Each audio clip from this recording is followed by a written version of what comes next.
Thanks, John. And thanks to all of you for joining us this afternoon. It's a great pleasure to welcome you all here for the second keynote address and a privilege to introduce our speaker and moderate the session. I was thinking about how to frame this keynote, and I thought one way of doing it is simply to start by saying elections are obviously a central feature, the core prerequisite, we'd often say, of our modern representative democracies. They allow citizens to select their representatives and to hold them account for their actions. This is all self-evident. But elections are also notoriously blunt instruments.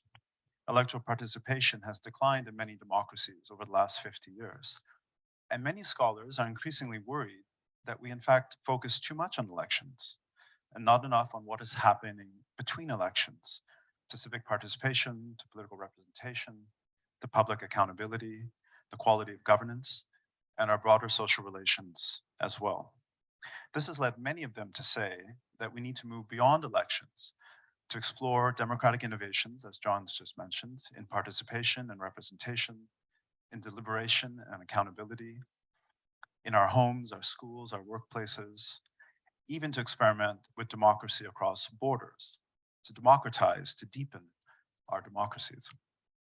Yet the process of democratic backsliding that we've witnessed over the last 15 to 20 years has reminded us that holding free and fair elections that draw wide civic participation isn't something we can take for granted. What explains this growing distrust of electoral processes in many contemporary democracies around the world? How does it relate to other sources of democratic backsliding? And what should be done to address these challenges? Our keynote speaker this afternoon has tackled these issues over her long, distinguished career and many others. Educated at the University of Edinburgh and the London School of Economics, Pippa Norris is the Paul F. Maguire Lecturer in Comparative Politics at the John F. Kennedy School of Government at Harvard University. A globally renowned comparative political scientist, she is the founding director of the Electoral Integrity Project, the director of the Global Party Survey, the co-director of the TrustGov project, co-principal investigator for trust in European democracies, and the vice president of the World Values Survey. And many of you would be familiar with many of these projects. Her research analyzes elections and public opinion, political organizations, parties, and institutions, the politics of gender and of culture, and political communications in countries around the world. It's really hard to overstate the significance of her scholarship, but let me try. She's won some of the most prestigious honors in political science in the world, including the Johann Skype Prize from the University of Uppsala, which amongst political scientists is often called the Nobel for political science, the Karl Deutsch Award from the International Political Science Association, and the Sir Isaiah Berlin Prize of the Political Studies Association in the United Kingdom. From the American Political Science Association alone, she has won 4 Lifetime Achievement Awards for her contributions to many of these fields. She's a member of the American Academy of Arts and Sciences, and she's acted as a consultant to many organizations, national and multilateral, around the world in her areas of expertise. Her 3 most recent books, and she's published almost 50 in total, include Electoral Integrity in America, Cultural Backlash, Trump, Brexit, and Authoritarian Populism, and In Praise of Skepticism, Trust but Verify, which is the title of her keynote this afternoon.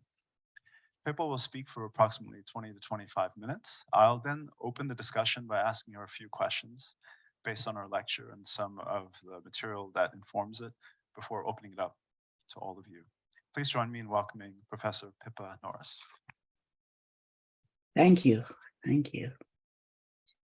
So let me share my screen and we can go into the presentation. And let me first say that I'm sorry that I can't be with you in Toronto. It's always a marvelous opportunity to come up to Canada and to escape some of the madness of American elections. And they are ongoing, as you know. So today I'm going to talk about election lies, election fraud, election corruption, and a wide range of other problems, and how we can trust elections or whether they're trustworthy.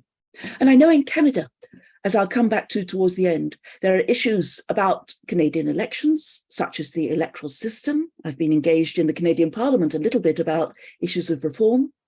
and of course about international interference, in particular from China. So I think these issues are really extremely relevant for the next federal elections in Canada, but of course they're also relevant worldwide.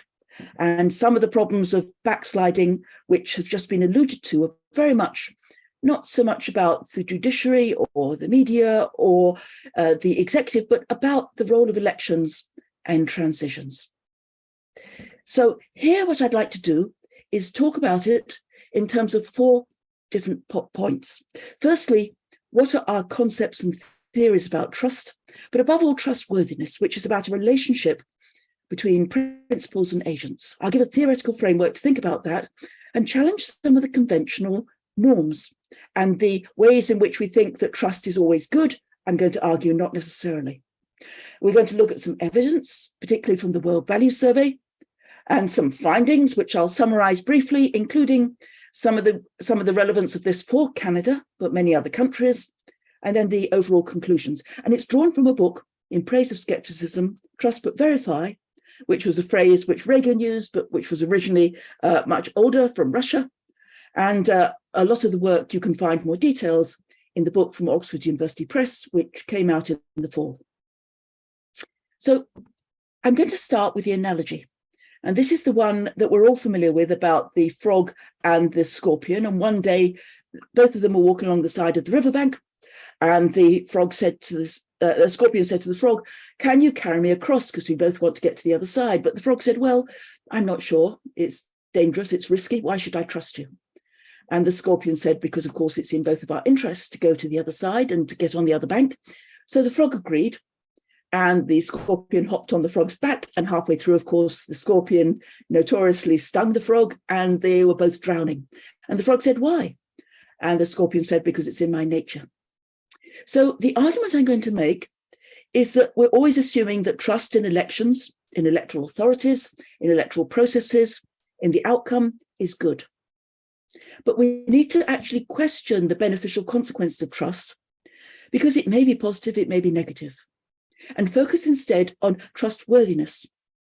And from the point of view of the authorities, those who are in power, those who are in government, trust is always valuable because of what it does. It produces compliance. The more trust, for example, one might have in Elections Canada, the more Canadian voters will turn out, the more those who are candidates will accept the results, and the more that the election itself is seen as legitimate. But from the point of view of citizens, the average Canadian, or the average Russian, or the average citizen of Venezuela, or of many other countries around the world, it's a double-edged sword. And what we need to have is not so much simple and blind trust in the electoral authorities, in those who are running the elections, in the laws, or in the outcomes, but instead we need to have information about the performance of elections in order to judge, are they or are they not trustworthy? And like many other rational judgments, we often make erroneous beliefs. So we may think that the election is trustworthy, but in fact, there have been fundamental problems. For example, some people couldn't get to the polls because they weren't on the register. Or there were problems in the media balance. And so everybody got state information rather than an opposition view. Or there were problems of money in politics, or problems about the electoral count. So we make judgments which we have to make about technical issues about how elections work. And there are 2 problems about that. One is cynical mistrust.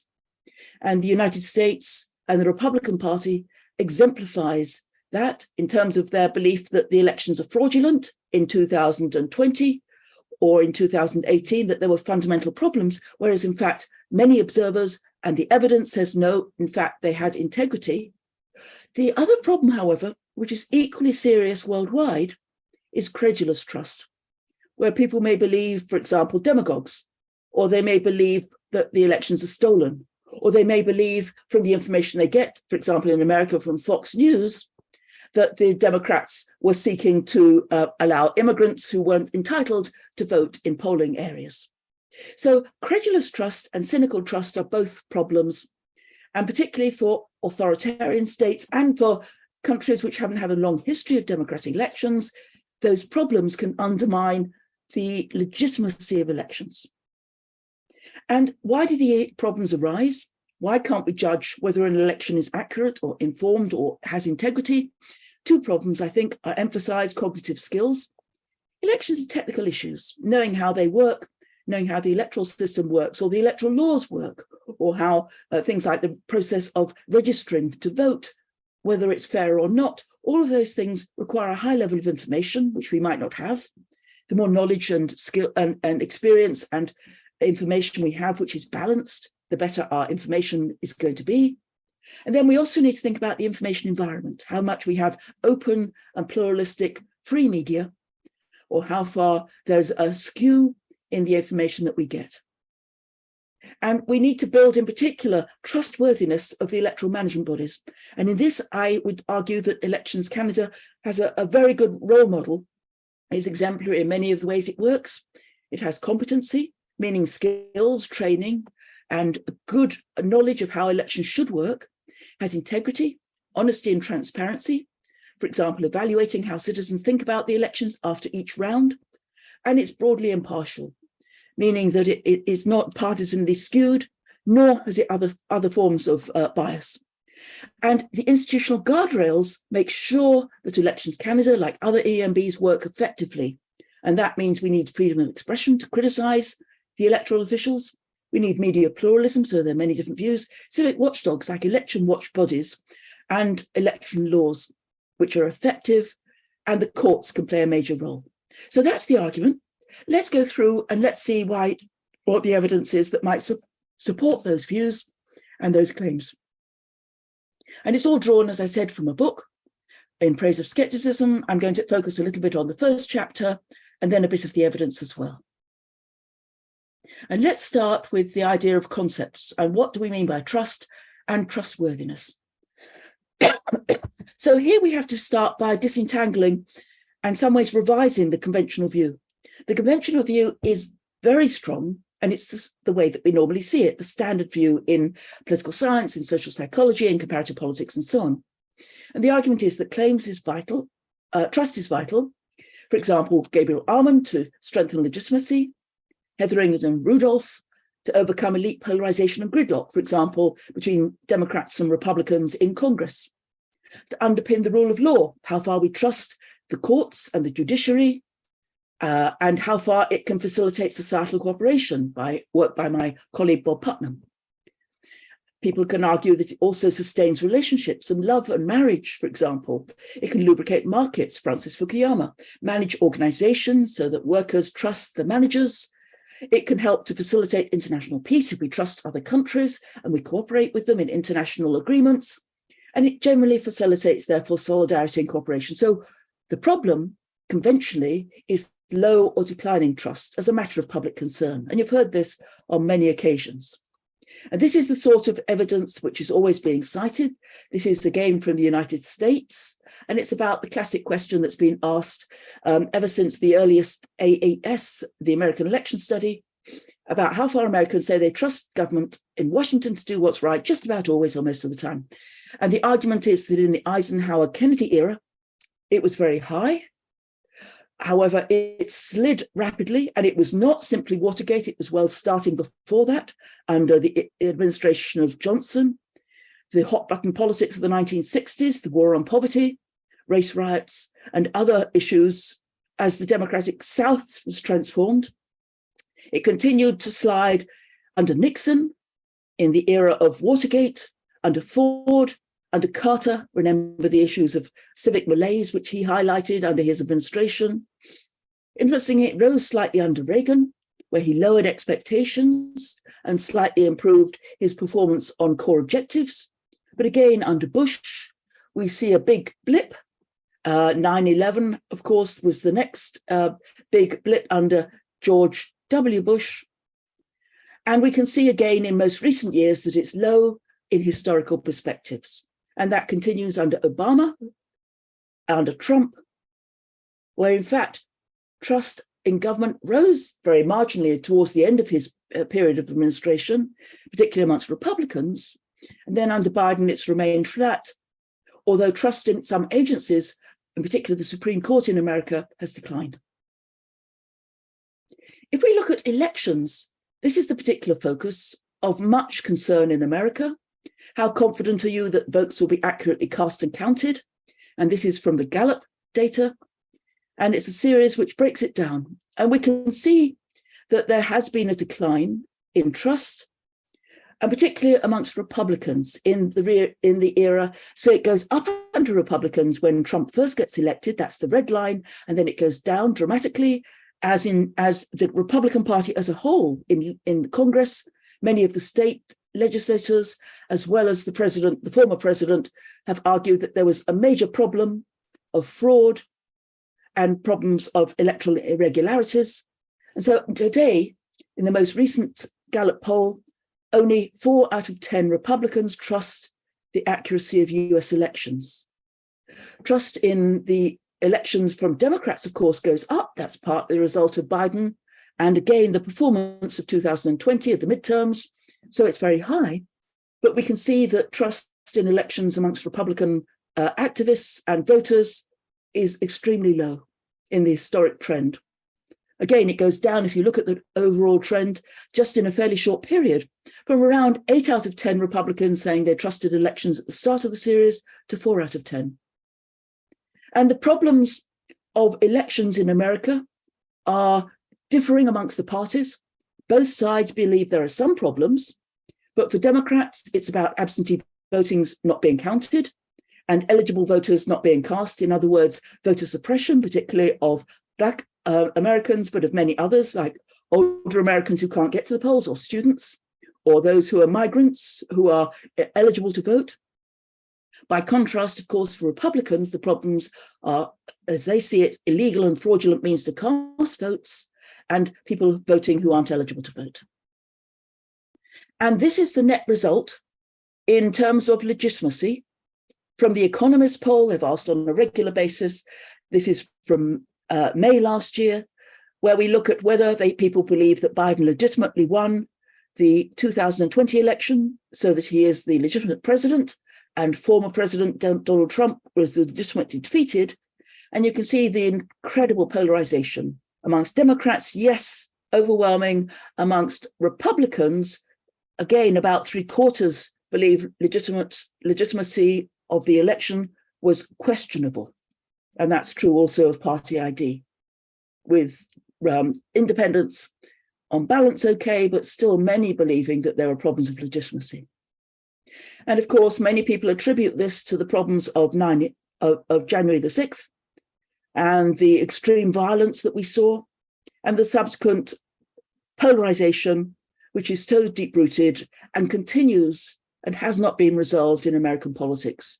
And it's there also in conspiracy theories with QAnon, in conspiracy theories about Pizzagate, and about things like the COVID vaccine. So lack of trust, it's argued, is a fundamental problem which has caused ripple throughout American politics.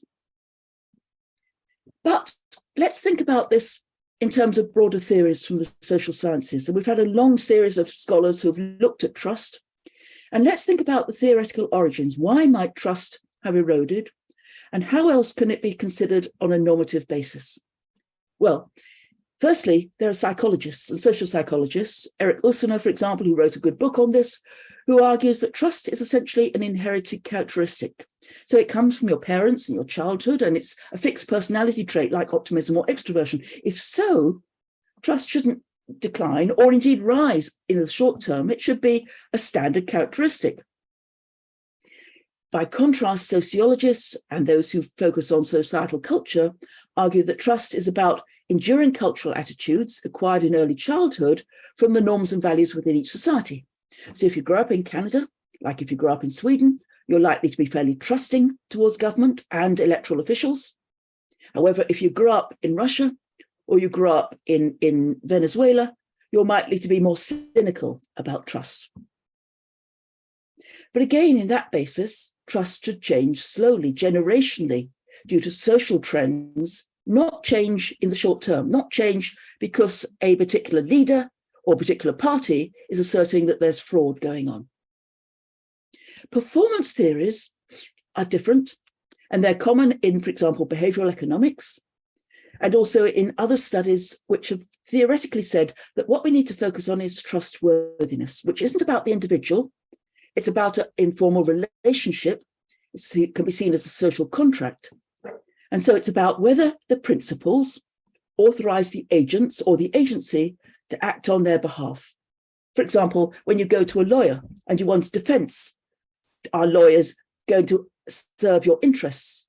If you go to a doctor because you're ill, are doctors going to be able to give you good treatment, like surgeons, if your life is in their hands? And with politicians and parties, when you trust an agent or an agency, whether it's, for example, a party to deliver on its promises, or a leader to tell you, to express honest truth about how the performance is working, or if you're thinking about other agencies in government, like Elections Canada, are they going to act on behalf of the voters? And in this regard, there are three characteristics which are important. Are they competent or incompetent? Are they going to deliver on what they say they promise? Do they have integrity and honesty and transparency? And are they impartial, not just serving their own interests, not just lining their own pockets, not just being corrupt, and not just serving those perhaps who voted for them and their base, but also acting in the interest of the country as a whole, despite conditions of risk and uncertainty. So this book says performance theories are important, and we need to focus less on blind trust or learned trust, which you might get from your culture, but more on whether your trustworthiness is reflecting an informed judgment of how the agencies perform. And in that sense, there's four positions that people might have. If we think about this as a simple typology, you've got the agent and how they're performed, positively or negatively on any issue or any topic. And then your trust, is it positive or negative? So for example, if the agency says, we're going to perform accurate election results and we're going to fulfill the conditions of electoral integrity, and they do so, and you're trusting towards them, then that's skeptical trust. It's informed, it's not automatic. If, however, the agency is corrupt, if they don't declare the results in a timely fashion, if there are biases towards the governing party, then that's skeptical mistrust. In other words, you should be negative, you should be critical towards them, as I've always argued in the book on critical citizens. But the other two positions are also important. One is cynicism, and that's where the agency has done quite well. For example, the Nigerian election body has performed competently, effectively, got the votes out to the public, counted them accurately, but yet there's still violence because people are cynical about the role of elections. They may believe that the candidate that won wasn't credible, or that the results weren't legitimate. And of course, the other problems are credulity. For example, when you have an election in Russia or in Belarus, 90% vote, and we find that people are saying that Putin, for example, won effectively, or that his message, for example, on Ukrainian war is one to be believed, then that's credulous trust. Particularly if you believe, for example, state media versus other critical opponents and those who might give an alternative view. So the model in the book says judgments based on the performance are mediated. The public has to make these judgments, and in doing so, it relies on two things: individual skills, your education, your knowledge, and the information environment.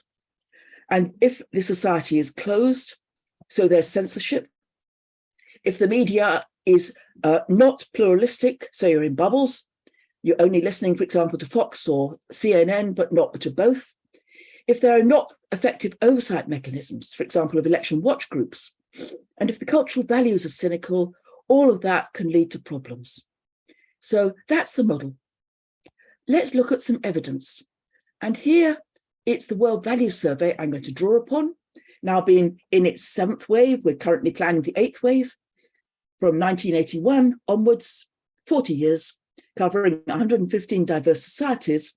We have measures of confidence in elections and a battery derived from the Electoral Integrity Project on perceptions of electoral integrity. And we also have performance indices, which are from VDEM, the Variety of Democracy Project. So this is the coverage with many, many countries, and Canada's been part of it, not in every wave, but we're always happy when Canada can be part of this, along with much of Latin America, most of Europe, and also post-communist Europe, and many other countries, with the exception of Africa, where our coverage has been less positive, because we've had more problems in fundraising for African societies. Here are the countries. And what we can do is we can classify them into two sorts based on the variety of democracy project. So it's not on the public opinion, but on how they actually perform. And on the vertical axis, we've got liberal democracy, which ranges from Denmark through to China. And we also have measures of freedom of expression, including media pluralism, on the horizontal axis. And again, we can see that some countries in the survey are highly democratic and have good media pluralism. Finland, the Netherlands, Slovakia, Canada is part of that, but also some developing countries, Peru, Argentina, Croatia. And we can see that some countries here are poor on both, including Tajikistan, Belarus, Azerbaijan, Vietnam, a one-party state, Russia, of course, Iran under the Ayatollah, and some other countries like Thailand and Zimbabwe. So those are our comparisons. Let's look at how this works in terms of the evidence. What we need to measure is public opinion towards elections, perceptions and objective indicators of performance, and then whether there's a correlation. If there is a correlation, then public opinion reflects how the elections work. Let's give us some findings in a snapshot and then talk about how Canada fits into the pattern.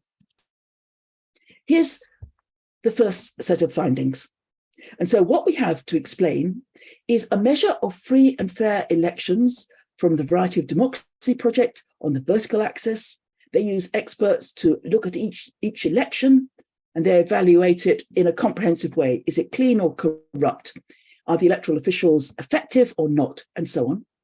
The Variety of Democracy project at the University of Gothenburg is one of the best sources for this.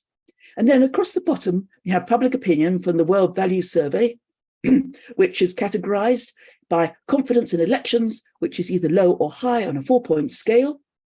And what we also have is how far the societies are open or closed. Open societies are illustrated in green, based on the VDEM data, and closed societies are illustrated in red. And immediately what you can see is there are some fascinating patterns, and the green line shows you the regression line for open and closed societies. So let's start with the open societies, including Canada, which, as you can see, comes out well in confidence in elections, close to Australia, also Chile, Japan. The United States is there, although further down. And we can see that some countries like Mexico and Guatemala, Ukraine and Mongolia, even though they're open societies, the public has far less confidence and the quality of their elections is worse. So the regression line quite simply says on the green societies, in the open societies, that people are more confident where those elections are performing better according to expert data. What about the red? Well, here we've got the closed societies where people have only often state media versus a variety of different information sources. Often education is lower. And also there are other forms of government control. And we can see that in some cases, there's greater confidence expressed by the publics living in those societies. For example, in Tajikistan, they're not Australia.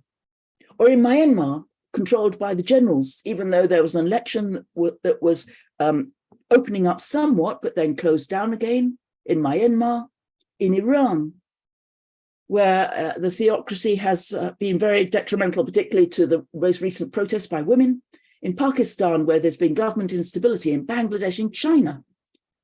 China, as you can see, the public there has as much confidence in their elections, despite the fact that, of course, they're controlled, particularly in the national level, through the candidate selection process by the Communist Party. So in those countries, what we can see is that confidence in elections is not associated with independent evidence about the quality in terms of their free and fair running. And so there's no relationship here. And in fact, it's a negative relationship.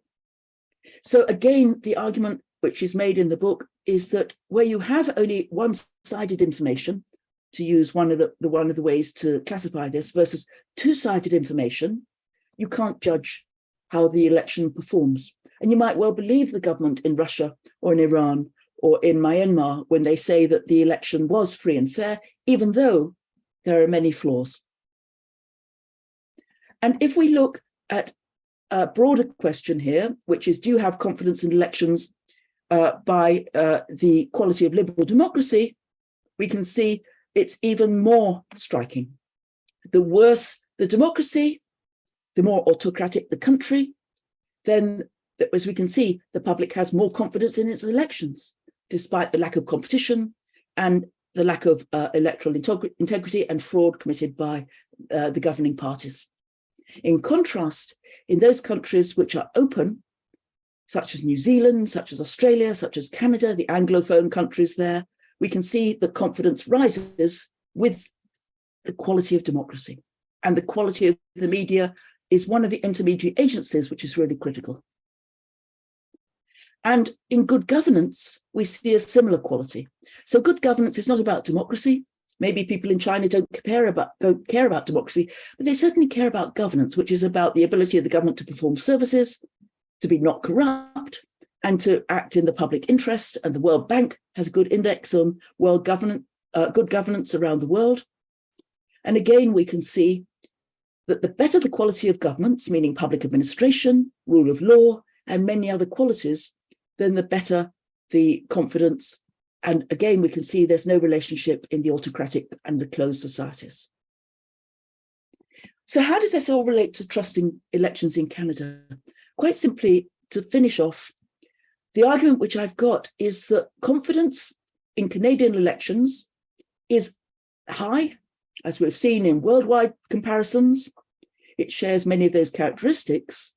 And we can see that in the, for example, 2021 National Election Study, which you've probably already alluded to, conducted by Elections on behalf of Elections Canada, there's more trust in Elections Canada than many other public institutions, for example, the police or the federal government or the mainstream media. 86% of Canadians after the election said they had confidence in Elections Canada, either a great deal or a fair amount. People believe that Elections Canada ran the elections very or somewhat fairly, overwhelmingly. 91% trusted the accuracy of the elections, and it's also true of democracy, that there's strong trust and confidence in Canadian democracy. And I would argue strongly it's because it largely works. It performs well in all the global indicators that we have amongst liberal democracies and amongst other countries as well worldwide. Now, most recently, there have been questions in Canada, which you've discussed, I know already, about international interference from China in both of the last two federal elections. Nevertheless, when Ledger has most recently asked about this, and this is a survey they conducted in March this year, do you generally trust the results of elections? This doesn't appear to have damaged in a fundamental way Canadian trust in elections. Overall, again, 7 out of 10 say yes, they generally trust the election. Now, there is some differences if we break it down by different social groups, by different provinces, by gender, by urban, rural cleavages, and it varies somewhat. But again, if you look at that generally trust line, overall, the majority of Canadians trust the election. And again, this is from March. And if we break it down again by party, there are some red flags there which are to be noticed. Overall, overwhelmingly, of course, Liberals trust the elections. There's a well-known tendency for those who win to trust the elections, and that partly reflects that. But we can also see, again, that nearly all of the party, those who are voting for different parties, except the very small parties, have confidence in the election, with one exception. But Conservatives in Canada, it's really a lot less. Is that reflecting the results? Is that reflecting any sort of cultural tendencies towards lack of trust in government amongst Conservatives, or messages which are coming from the Republicans in the United States? And again, there are some flaws in Canadian elections. I'd be the first to argue that in terms of a number of different issues. For example, the fairness about how elections treat those parties which are minor and which are dispersed across the provinces. Nevertheless, trust in Canada is strong, despite the questions which are being raised about interference. And Most people in Canada overwhelmingly say it's safe or very safe, the Canadian election system. And again, this is a recent question asked in March. So conclusions. The answers to the book, I must finish off because we want a good Q&A, are these 5 points which I made earlier. What we need to focus is not on building public trust in many countries, but on building trustworthiness, which means investing in election management bodies and all the electoral assistance. And Canada has been at the forefront of some of this help, which is being shared around the world, particularly to countries which are experiencing backsliding. If we're talking about the Philippines, if we're talking about Mexico, if we're talking about Hungary, if we're talking about countries which have gone through processes where there are challenges to legitimacy, then international development aid from Canada and from many other partners is very important to build competency, the skills, not just in an election, but on a long-term basis, to build integrity and transparency so that people understand what the results, how they're calculated, how the election law works, and to build impartiality so that EMBs are, at least at arm's length, are independent, and we don't have partisan officials running elections. And the institutional guardrails are just as important. Freedom of expression, which has been deeply damaged in many countries, media pluralism, civic watchdogs, and electoral laws.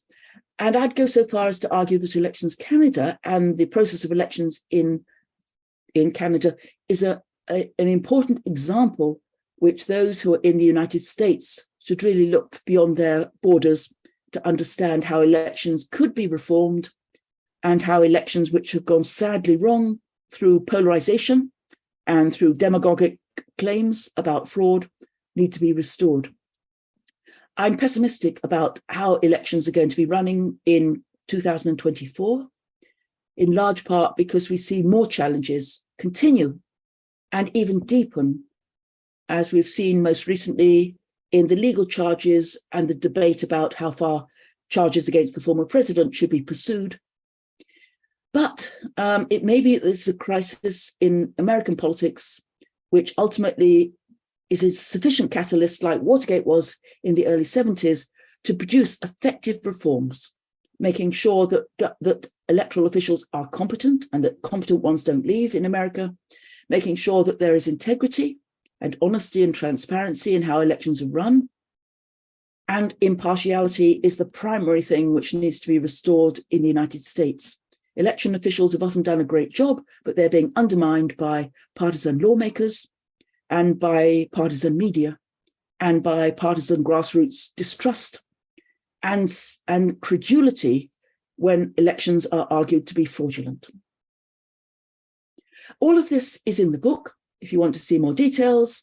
And I'll talk about more details in other ways about response bias and things like that, if there's interest in that, and how we controlled for that in the book. But in the meanwhile, I really welcome your questions and thoughts and comments, and I turn it over to you and look forward to learning more from all of you.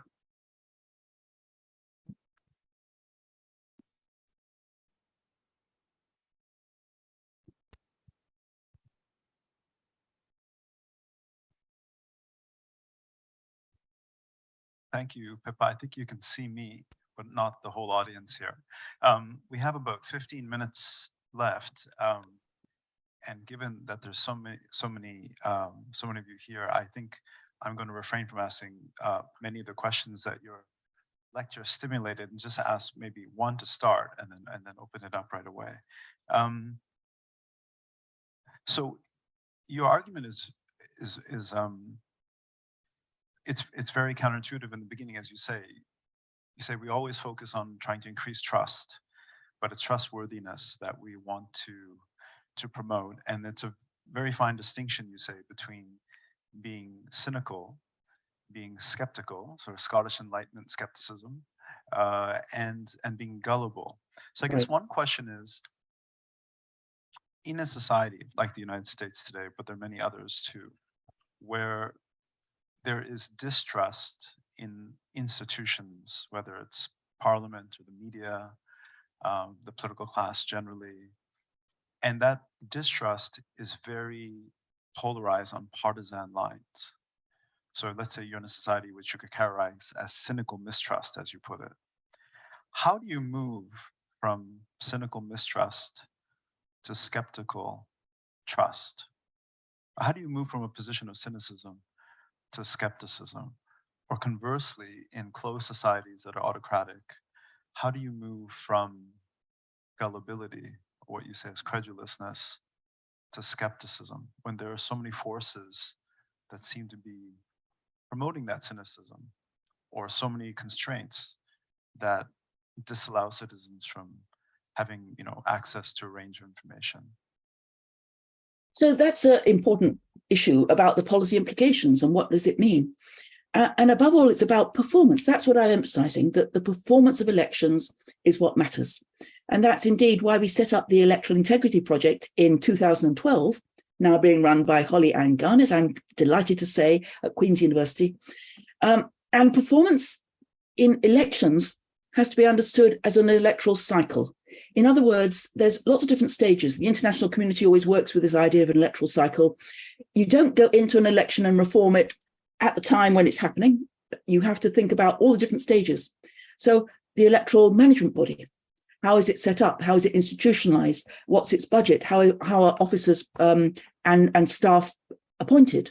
Is that impartially through the civil service and standards like that? Or is it patronage politics? And as we've seen in America, it's essentially partisan officials in the state houses and other partisans who are now increasingly in the judiciary who are determining that. And then you go right through the stages. So it's also about things like who gets onto the ballot. Are there effective laws so every candidate can stand? Are there problems about money in politics, which are endemic in American politics right now because a lot of money is hidden? We tried to reform that in 1974 and those have failed. There's no effective control of money in American politics anymore. How is the media covering the campaign? Are they doing horse race coverage or are they talking about policy? And of course, it's horse race, which is dominating. And then we can go right the way round to things like, do women have access to becoming candidates? How are minor parties and third parties treated in the media and in the campaign? How are the votes actually cast? And how much is there access to the ballot? And unfortunately, a lot of states which are run by Republican lawmakers are restricting access to the ballot. And some of those attempts are being challenged, but nevertheless, they are trying to do that, whereas others are trying to expand access. And then how the votes counted, is that process open? And then the declaration of results. So you can't essentially, it's a long answer, but you can't just attack any one of those. It's an electoral cycle. If one stage goes down and doesn't perform well, people question the whole of the outcome. And at present in America, the Democrats tried to reform this in a comprehensive package, but unfortunately it was stymied in the Senate and never got through. And there are piecemeal reforms. For example, Massachusetts is great in how it runs elections. I have every faith in it. But many other places, including Florida and Texas and Georgia, tremendous controversies about how elections are run and who gets to decide that. So performance is my bottom line. Yeah, as you were speaking, that struck me is that there's the focus on the institution, but then there's so many other institutions and mechanisms and processes that surround that. Because even in the chart you showed on Canada, there's very high confidence in the electoral commission, but for instance, there was, I can't remember the figure now, but confidence in the mainstream media, and the confidence in their mainstream media seemed to be much, much lower, and then in politicians and so on. Just because of constraints of time, I wanted to open it up right away to any questions or comments for Pippa that might be in the audience.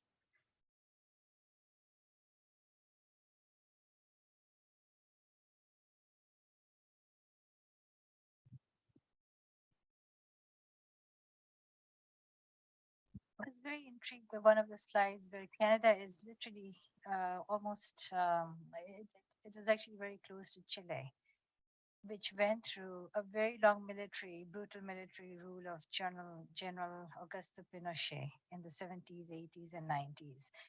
So has Canada been left behind? Or has Chile done something that we have not done and could learn from so we could exceed them? Because to me, it seems very odd that 125 years of democracy versus 30 years of democracy, and we are almost at the same level. Well, yes, this is a glass half full or glass half empty. The glass, which is great, is that Chile is up there and are a number of other new democracies. What that says is that elections can be run effectively, competently, and efficiently in a number of different countries. And of course, they're not alone in that particular regard. Length of democracy, as we know, is not a guarantee for having effective elections or electoral integrity, because after all, the United States, quote unquote, one of the world's oldest democracies, along with Switzerland, actually has a very bad record. Britain has a very bad record, and most recently has slipped somewhat, whereas some other countries, like Taiwan, for example, are doing really well. So you can have an effective election. And I think what we need to do is say what happened in the new democracies, which allowed them to make this progress, versus the ones which have really slipped behind or have been backsliding. And so there are big lessons, I think, from Chile that might be there for a number of other countries, like in Latin America, in Brazil, where Bolsonaro, of course, there was tremendous disputes after the election and people stormed Congress and the Supreme Court there. Mexico, where there's big problems of corruption, and AMLO as a populist has been undermining confidence in the elections in many ways. Peru, which has gone back and forth with populism over the years. And of course, Nicaragua under Daniel Ortega. So Latin America is a checkered picture. Chile is great on elections. Costa Rica is great. Other countries, not so much. And I think regions need to look within their area and say what's going on.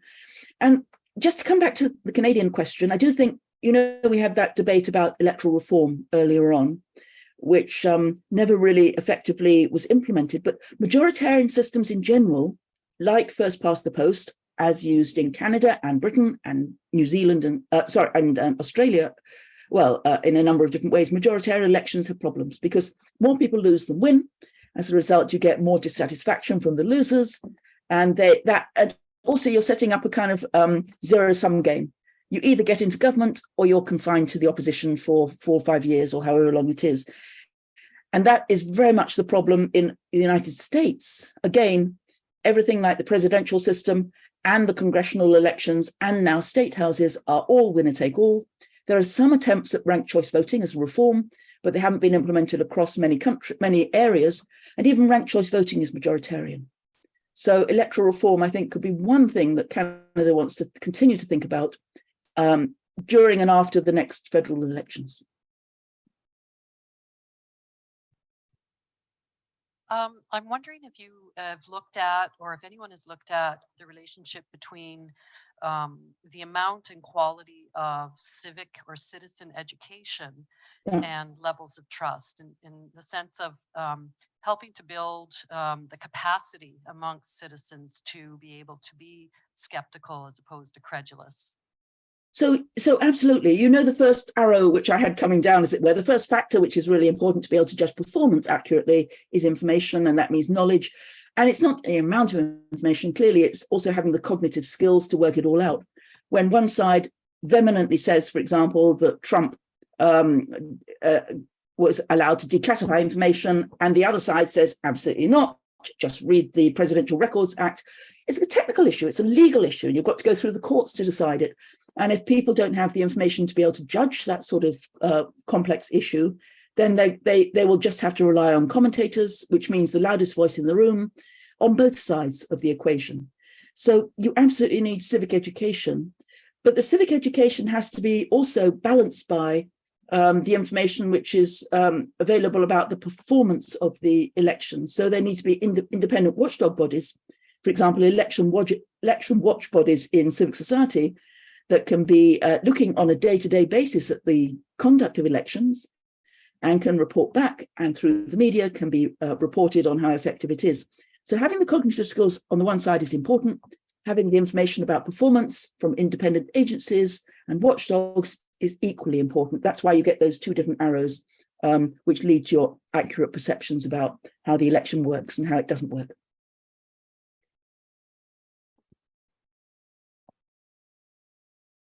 There's another question in the back.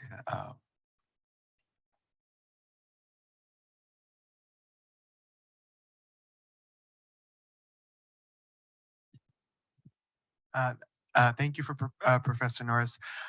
I wonder, with the different remedies that you've proposed to perhaps correct the lack of trust by increasing trustworthiness, do some on who I think would be concerned about overcorrection on the part of government or public institutions to increase that trustworthiness would sound an alarm bell of attacks on freedom of expression. Do you share any concern about overcorrecting in an effort to build more trust in the system or more trustworthiness? So if this is propaganda, which the government is putting forward to the public to say, yes, yes, trust us because we know how to run elections, then of course that's a problem, particularly if they want to shut down the voice of independent media or those who are criticizing those who are in power. But that's not what I'm talking about. I'm talking about real performance, not perceived performance. I'm talking about the ways in which the government officials are trained and how they work in terms of how open they are about the processes which they're using and how much they are above party and above the partisan fray. So it's real performance which matters, just like you can talk about the performance on the economy or the performance on foreign policy or any other sorts of performance. And of course, governments are increasingly concerned about packaging and messaging those sorts of things. But what you need is sources that you can trust, which are independent of the government, who can evaluate the performance. For example, if the IMF says that inflation is at a certain level in China or in the United Kingdom or in Canada, then I somewhat trust that through that. If the official statistics in China say inflation is low or COVID is over or a variety of other things, I don't necessarily trust that. So I think that the role of watchdogs is critical. That's what liberals always say. That's how you get to skepticism. It's like when we teach, we don't teach students what to believe. We try to teach them how to think about the world, how to understand and evaluate different claims, how to think about the reasons behind their assumptions. And that's what we're talking about also when it comes to evaluating any sort of government performance. Skepticism is a long tradition, obviously. Philosophically, it goes back to Hume and so on, and the Enlightenment. But I think skepticism is the right way to think about this. We're not teaching people whether or not the performance was or was not perfect or good or has integrity. We're getting them to think about how they believe that the election works and on what basis they believe that it is either positive or negative in their evaluation. And I do trust citizens to come to those judgments, but they need to have the information available. So obviously not any sort of suppression of free media. In fact, the opposite of that is important. But also those thinking skills that we all need to develop. And this is true, by the way, of all of us in the room, as well as the most partisan and ideologically close-minded who might be thinking about these issues. Right now, I'm in the middle of a new paper on cancel culture in academia, and I'm looking at issues of self-censorship and a variety of other issues which might, in fact, bias, for example, academics towards a more liberal perspective and a liberal culture, which assumes that the conservative voices aren't given an equal opportunity. So I've argued in favour of critical citizens ever since my first book on the topic in 1999, 20 years worth of evidence. This is kind of the latest iteration of this. But I strongly believe, and by the way, we are taking this further, just to finish off on this. We have a new project for the EU, which has been funded generously for the next 3 years with a team, which is trust in democracy, True Dem. And that's where we're going to look further by, for example, looking at some experimental work on trusting government and how, if we change the messages, how that changes public opinion in how they see the government. And we're going to look at a variety of countries. We're looking at trends over time and a variety of data sources. And I think combining methods to understand these processes is the way to go, and that we hope to take forward the next election agenda. Let's not just think trust is good. That's the bottom line. Trust may or may not. Don't trust strangers. When you see children, you say, don't jump into a car with a stranger because it may be risky. Similarly, don't trust the authorities just because they say that things are great. Think skeptically, look for evidence, look for information. And the more that we do that, the better our judgments are going to be about how democracy works in our own countries. Well, I think that was a very fitting way to end your keynote, to focus on the habits of of mind about what makes for an active citizen in a democratic society. So I want to thank you so much for providing us with a really global perspective and for enriching our conversations here about how to think about these questions in Canada and abroad. Thank you. Thank you so much, Sanjay. I wish I could be with you next time in Toronto. I always love to visit.